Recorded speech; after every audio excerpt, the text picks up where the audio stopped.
L'hypothèse, c'est que il existait un conte. Vous savez qu'Israël, c'est une bande de terre, je l'ai dit, mais cette bande de terre est une plaine fertile. Je ne parle pas des collines de Judée, de Samarie, etc. Je parle de cette bande de terre fertile qui est la plaine côtière.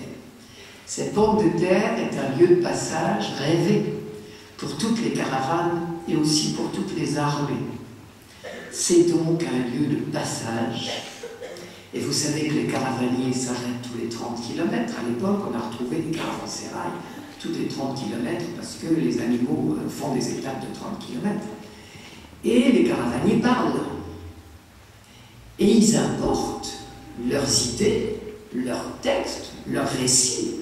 On a dans l'Évangile des traces de textes importés d'ailleurs, hein, même dans l'Évangile.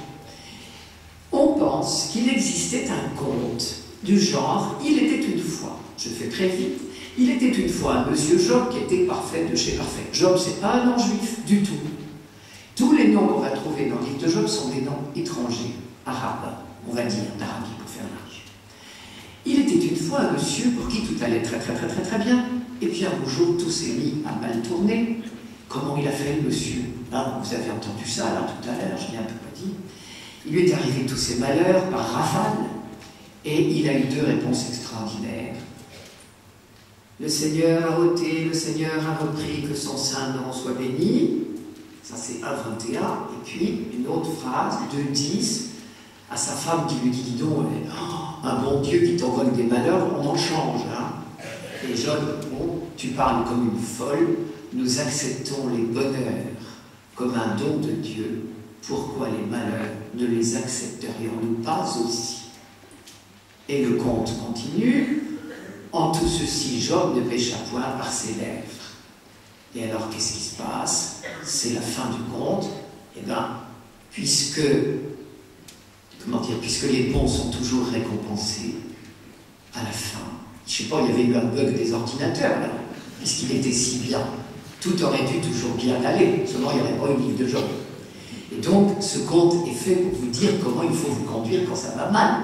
Et bien, quand ça va mal, vous dites, le Seigneur a donné, le Seigneur a repris, que son saint nom soit béni, et tout s'arrange. Et voilà. C'était la théorie qui circulait, même en Israël. Et un beau jour, et je vais m'arrêter là, en Israël, un beau jour, on a dit, c'est trop facile, hein, c'est trop simple, c'est pas comme ça que ça marche. C'est pas vrai. Moi, j'en connais des gens qui ont des malheurs à hurler et qui les cumulent.